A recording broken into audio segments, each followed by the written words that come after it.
Yes, sir. Noah Washington, host and founder of the Riding Around Show. So I'm excited to be on the show with you. Okay, so tell us a little bit about your background. Yeah, so I'm 20 years old at the time of this recording. From Fayetteville, Arkansas. My dad played football for the Razorbacks. He was a defensive back, went on to play for the Green Bay Packers.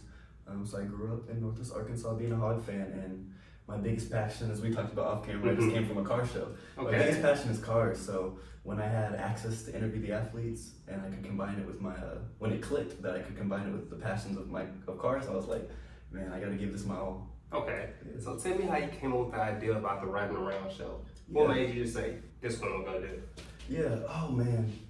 The commitment of this what you gonna do was probably, it was up, I had to film the first episode before that, but I'd say the idea is kind of like what I was saying about like, I had the access and I had the opportunity.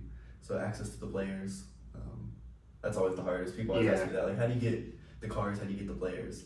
And it's networking for both. But yeah, I was like, okay, it was, COVID, everybody's doing podcasts. I was like, I can do podcasts with the players. I was like, me and the players like cars. Yeah. It's like, let me go get some cool cars and I was like, well, if we're gonna get the cars to hang out with the players, we might as well film in them. And it all just clicked. So I set up the first one with the basketball player I knew during March Madness of 2022. Okay. And people liked it. I had fun. And I said, let's keep doing it. Okay. So what would you say has been like one of your favorite guests to come on, or somebody just like, dang, this is a really neat episode, or I learned so much about this person or about this specific thing? Well, at the moment, Anthony's Black's episode, cut the deepest. Yeah. So I have to say, that's one of my favorites. Not only just because it was our biggest, but we were about the same age, so we hung out a few times off camera, and he was a really genuine dude. I'm glad he went and got $35 million. He deserved that. So I'd say AB's is up there. The episode, 15 minutes before I walked in here, I released an episode. With Chris Paul Jr. Yeah, that was a very fun episode. Okay. I'd probably say the ones I have most fun with are my favorites. Not just what gets the most views.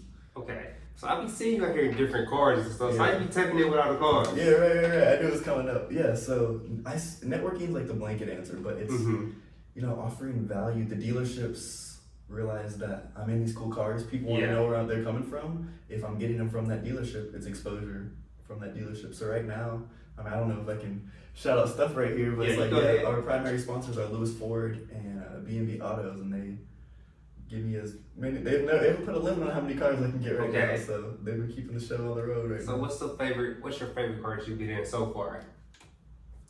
I give you my top three. A 2020 G-Wagon after they redid it. So a G-Wagon, a C8 Corvette, and a Scat Pack. Oh, and the Range Rover. Okay. A nice Range, and a Tesla. I've been in so many. It's like I'm a car guy. I'm like I have a collection. Those be my top five though. Okay. So how did you get into cars? It's like something you just like since you was real little. Yeah, it's just it's one of those passions. Like you can't really explain why you like it, but it's been around since I was little for sure. Okay. So like all your guests, a lot of them come from different backgrounds. They do artists, you do athletes, you do like community leaders. You have a lot of different personalities come on. How do you get your guests comfortable and having more like a free flowing conversation? Yeah, I would say kind of like being personal with them, kind of like I did with you before camera. I was like, hey, what's the vibe? Mm-hmm. When I'm filming for my show, I tell them what the vibe is. I say, hey, this is on YouTube. Mm-hmm. The more entertaining our conversations, the more people are gonna watch. This isn't traditional media. You be a little more loose-lipped. You can say whatever. Mm-hmm. I'm not gonna get offended. Ask me questions back. I kind of just put it in their mind before we start filming. Listen, there's not like a strict. I'm not expecting something out of you. And then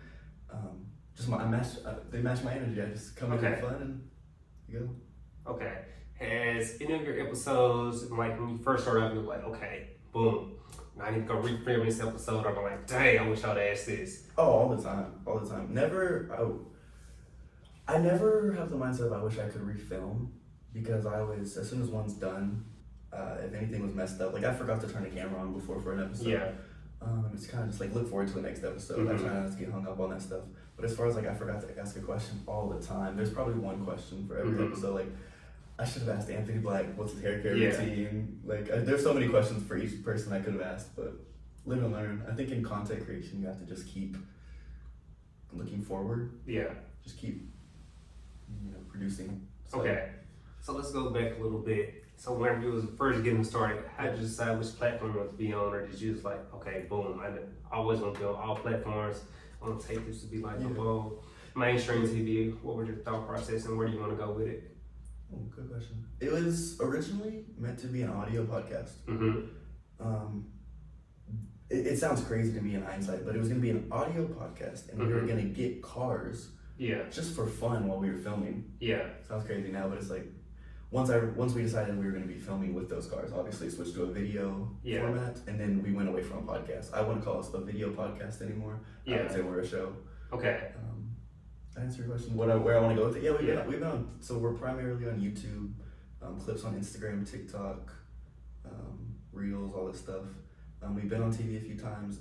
Ideally, if a major network wanted to acquire the Ride Around show, depending on how the contract was set up, I would go for it. But I would hope the Ride Around show is always my baby. It'll be my original company forever. Okay, so let's think about like when your show gets really, really big and it's one of the biggest ever. Who are some of the guests that you'll want to interview? Oh man, Rod Wave, Little Baby, Pro Hogs, Bobby Portis. Working on a few of them actually right now, like Jalen Williams, John Daly Jr.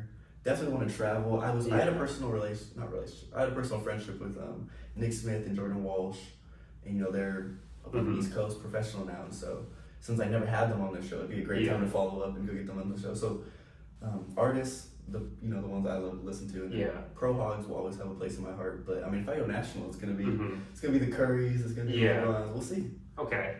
So how do you be reaching out to people just so like Jalen? I know he was like a real big deal. I came down here about a year and a half ago, and that's all anybody talked about was Jalen. He was like, so right at the time March Madness I came, I was like, hey, you about to go watch Jalen? Like, watch him. I'm like, all right. So I went to like him to everything when I first came. I didn't know how big like the halls actually were in Northwest Arkansas. Where you from? I'm from Mississippi. Okay. Yeah, so when I came, I got acclimated real quick about like how big University of Arkansas is here. That's something crazy. Starting the show, I've talked to a lot of people who like talk about how the community is and how big it is, and I'm like, my dad was a Razorback, so I grew up 7 years old being in a stadium with 80,000 fans. But to somebody who's never seen that, I can see how crazy that is. But networking with them, it's situational. Some people I just blind DM on Instagram. The return on that is not usually when I get most yeses back is when I go through a mutual connection, that's somebody we both know. So a lot of times like that mutual connection will just send me their number. I've been doing the show long enough. Even people who don't follow me back on Instagram have seen the show. And so a lot of times like I'll go to somebody with 50, 60, a very high profile athlete. Who I've never met before, and I'll get their number from a mutual connection. They'll be like, oh yeah, I've seen the show. So it's a little easier once you've done it. But I'd say get numbers through mutual connections. Always just offer the value to them. Hey, it's gonna be fun. I'm gonna put you in this type of car. I'll pick a car that fits you. It gets you exposure. It's free media. That's it. I think a lot of people mess up. They just ask for stuff. But if you offer that value, kind of tell them what they're gonna get out of it. You'll get yeses a lot back. Okay. I know one of your recent shows you was talking to somebody that ran track with somebody in a deal. I want to talk about you with your sponsorships. So how did you go out? Your show is not that old. You said you've been doing it for about a year. So I already have sponsorships major. So how did you go about getting sponsorships for the show? Ambition. I think it starts in your mind. I wish I would have had a sponsor from my first episode. So that ambition was there. So objectively having sponsors at a year in is good. But I think it was my ambition that I wish I would have had those sponsors one episode in, got me to keep pushing, that got it within a year. I'm still not anywhere close to where I want to be. I think we have about 8 sponsors right now. I would love to have 15 recurring and kind of just so I can coast on it. But once again, it's networking. It's offering value to them. Hey, once we passed doing 50,000 monthly views, that's a pretty good lead point. Knowing how to sell yourself. Market your content well, and then market yourself to the sponsors. Sell them on. They're not gonna research you. To figure out why they should. You got to tell them why they should. So. Okay, I want to talk about one specific episode when you interviewed some chicken CFO. Okay. Tell me a little bit more about that and how you got the relationship. Man, that's a gem right there. He was my my basketball coach from 3rd to 6th grade. Okay. Maybe longer. But yeah, met his son. Me and his son are still good friends. He's now the CFO and partner. He's a part owner of Slim Chicken. So it kind of just, he's a big car guy as well. So it kind of clicked in my head one day. I had seen him after like a year. And he was like, hey, I saw your show. You're Danielle Musselman and some of these business owners. And I go, would Slim Chicken sponsor your episode? Yeah. He goes, probably. I said, let's ride around in your classic red Cadillac and talk Razorback sports and how you became an owner of Slim Chickens. And Slim sponsored it and got my foot in the door there. So that's why I say personal networking is the key to go. My dad always stressed to me growing up that your network is your net worth.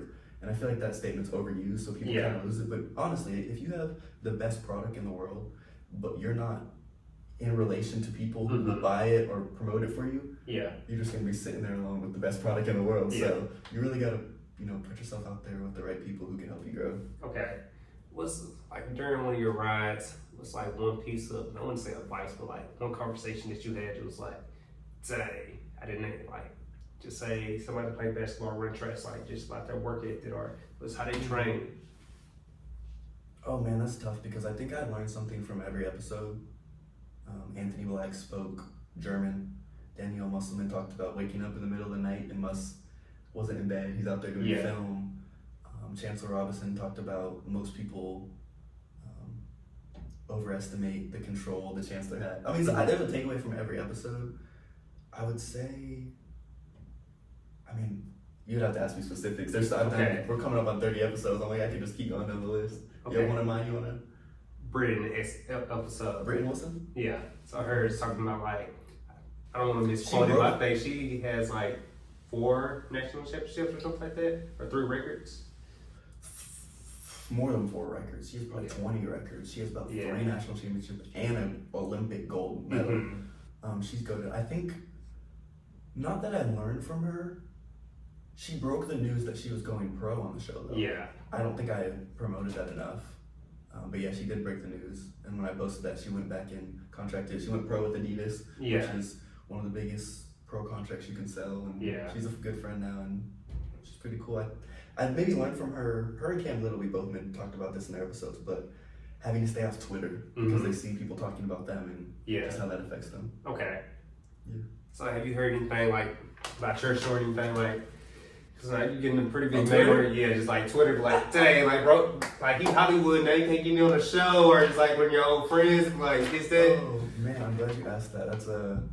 I think that's all I said to say. I think that's why these type of podcasts are important, is because I've done 2 news interviews, a radio interview, and a lot of other like professional formats, and it's what I think makes my show special. But it's why our generation likes these, because you can ask questions like that. The news can't ask me about any of your friends' haters now that you kind of don't know. So I love that. But yes, not from Twitter.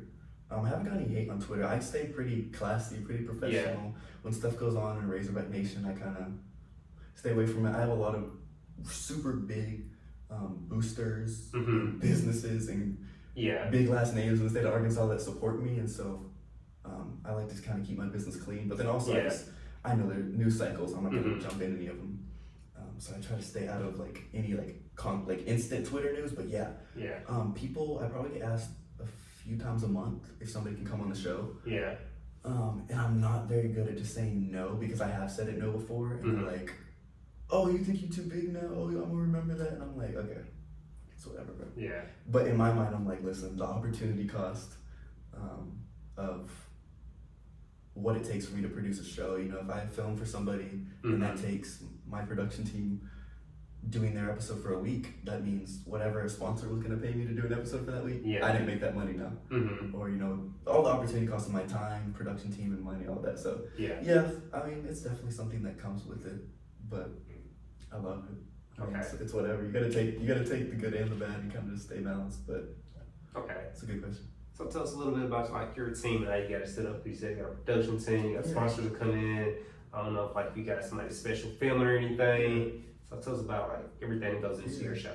I would say every single facet or strategy I do for the show is I'm kind of trailblazing it, just because there's no template I'm following. People always love to ask, hey, did you model it after this or that? And I'm like, maybe in like imagination and knowing that there's been a show on a car before. But besides that, everything I do is comes from here and it's strategized. So from how we get sponsors, because most times when I go to a sponsor, they're not paying a 20-year-old college kids to advertise on a show. When I go to get athletes and guests, they're not going on a podcast in the car. When I go to build a production team, none of my other college students are working on. So like for the team, I have one full-time employee. Just signed him to the show in the last month. Have a meeting with a potential co-host tomorrow. I'm at the position now, thank God, I can start scaling and expanding. And so I'm ADHD. I gotta say that for the audience. I'm ADHD. One note I would say is stay consistent until you can start scaling. Because I think people quit before they can start scaling. Okay. I'm about to hit that point where a lot of the load is off of me. But man, for the last year, I was setting up episodes, prepping for those episodes, running production, networking with sponsors, editing all the episodes, running social medias, going to school. I was working a part-time job. Most people quit in that stage. Now I'm getting to the point where I don't have to work a job. I have employees, which is crazy to say at 20. So I want to inspire anybody who's watching this. Get over that initial hump and stuff gets easier. But yeah, one full-time employee, he's an editor, because that's the bulk of the work. Meeting with a potential co-host tomorrow, that'll help me do more content. And then I contract videographers. Because my editor will come just film for shoots. And so if I do an event where I want something like filmed from multiple angles, then I have 3 videographers that I can just DM, and I always hire my peers because like I'm a broadcast journalism major and I know people work in other, other journalists wanting to grow. I'm like, hey, come work with another college student. So that's pretty cool. Yeah, but that's probably unique because no other college student is being hired by another college student. I would maybe think, but all right. So with you being a journalism major, how do you like navigate through business with you not having like a business background or being like a business or entrepreneurship major? My dad owns his own company, just to give you context. So I know it's possible.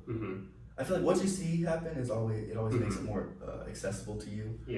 But that doesn't really have much effect. I'm just saying I know it's possible. But I mean, I was selling Hot Wheels as a little kid. Me and one of my best friends through middle school had a fidget spinner business. I was selling things I was passionate about ever since I was a kid, and I'm passionate about the show. And I mean, I am pretty good at business, so I don't need to get my degree in that. I strategize. When I go to businesses to sell them advertising, a lot of times I do help them out with their marketing and PR more than just what they're buying from me. And I'm helping my sister strategize to open a dance studio. So I'd say the business stuff comes pretty naturally to me. I would love to talk to you about that off camera. If you have any questions about media or business strategies, you can ask that on or off camera. I don't really care. But yeah. All right. So I want to put it up to like the last segment of the show. Before I get into the Fatal 4, if you could do a special episode, just say there's no budget, they said do whatever you want, how would you do that show? I can't give you a name for a guest just because stuff is always changing and I'm actually working on some of these dreams, but it would probably be riding around in a private jet. Man, I don't want to give too much of the sauce away because I know somebody has the means and they'll go hop on it. But just say I love it. Riding around in a private jet. I've been working on a riding around in a helicopter episode over the summer. I call them flagship episodes, things I haven't done before. Riding around and stuff, for sure. No budget, private jet. All right. So we're about to pivot over to the last segment of the show called the Fatal 4. So the first question I'm gonna ask: if you can network with any one person, who would you network with? The Waltons. Great answer. The Waltons, for sure, because they're local and they people probably don't know this, they don't put a lot of money into Razorback NIL yet, and I would love to be the person that initiates that. That'd be great. All right. If you got a check cut for $1 million today, what would you do with it? Build a physical Ryan Around show location, hire a full production team of college student peers, probably put the location on campus, start getting any guest I could imagine. $1 million is a lot. So yeah, physical location and a full production team to help me achieve my goals and then go achieve my goals as far as content goes, and I might pay off all my family's debt. Yeah. Okay. Yeah. Where do you see yourself in 5 years? So 2 years I'll be graduating college. That's a big one because that means I'm either going to make the show my career. I almost said full-time job. Right now it's my full-time job. Yeah. I'll either decide to make it my career or I'll go sign a network contract and do sports media. So it's easier to say what I'll do in 2 years than 5 because what I do in 2 years will decide what I'm doing in 5 years. Yeah. But I think I plan to stay in front of the camera, grow my reach. I turned down a lot of podcasts. Yeah. And so I went with my gut, and I was like, I'll do this Yeah. one. So you have a little gym here. I'm talking about my future and what. So when I manifest my dreams, well, people will come back to this. Okay. All right. So the last one I always ask like a really good question. So let's say you got 90 days. To live? No. Okay. 90 days. You get to go to any location you need to, any city you want to, but you gotta make $1 million. Or you just gotta give them everything. You gotta go back to zero. Ooh. So you gotta go million or zero. How would you make $1 million in 90 days? Well, my answer, and I hate to admit it because I'm already an ambitious person, but I think if I could do it anywhere, I would do it in NWA with the Ryan Around show because, you know, we have enough big guests that come through here that I could get enough big corporate contracts, sponsorships. I could potentially do that in 90 days if I had a full production team. Because I couldn't, like, if I took the Ryan Around show to Texas, I'd have to start over with the Longhorns. So if I was gonna do it with the Ryan Around show, I would say I'm in the position to do it here. Like if I just started from scratch, I love Miami. I love Miami or Dallas. Okay. If I never started the Ryan Around show and you asked me that, probably Miami or Dallas or New York. I think it'd be easier to make money in Dallas or Miami though. Okay. There's so many wealthy people and it's just a cool vibe. Yeah, definitely. Like you'd do great in either one of them 2 markets. Yeah, I probably would have gone into exotic car sales. I could sell to, with my personality, I could sell to a lot of millionaires. I could be their go-to car salesman. Okay. So I could probably make some cash off car sales. All right, I want to ask you a little bonus question real quick. So you also got merch going on too. You got your merch on right now. We're actually about to start like pushing this. We've had merch for a little bit, but I never ran a marketing strategy. And now I'm working into contracts. I can't say contracts. I'm working into my agreements with the athletes that I pay them to come on the show and they promote my merch and the episode in turn. So yeah, we're actually about to start making a big merchandise push. Okay. Yeah. All right, so I was going to ask, how do you balance merch, podcast, school, and then anything you're trying to bring within to your show? Yeah, you gotta love it. I'm ADHD, so that helps. For Okay. any ADHDers watching, you know, you can kind of, you get bored and so you need to hop between a lot of things. So when there's a lot on my plate, as long as I don't get overwhelmed, I can manage it all. Okay. So yeah, all those categories you just named, it's like, yeah, I'm designing merch, running the Shopify account one night, I'm prepping for a shoot the next day, I'm setting up meetings the next day, I'm filming the next day. Remember to take one day to chill. Like this is a chill day to me. I don't have to prepare for the interview. And I went to a car show today, so take one day to chill and then get back right to it. Okay. All right, so tell everybody where they can go find the merch, find you on socials, where they can just go watch the show. TheRyanAroundShow.com. Got my own domain. And then the Ryan Around Show on all social medias. Okay. Our merch is TheRyanAroundShow.com. It's our website. And then all social medias. YouTube has the long formats. All other social medias have our clips. Okay. You got anything special dropping for merch wise? Oh, we got our football designs. This is new with my face on it. We got our football designs. Go check that out. It's our touchdown threads collection. Okay. And then we'll have our courtside collection dropping. Basketball season. So. All right. All right. Y'all stay focused. Y'all stay motivated. And we out.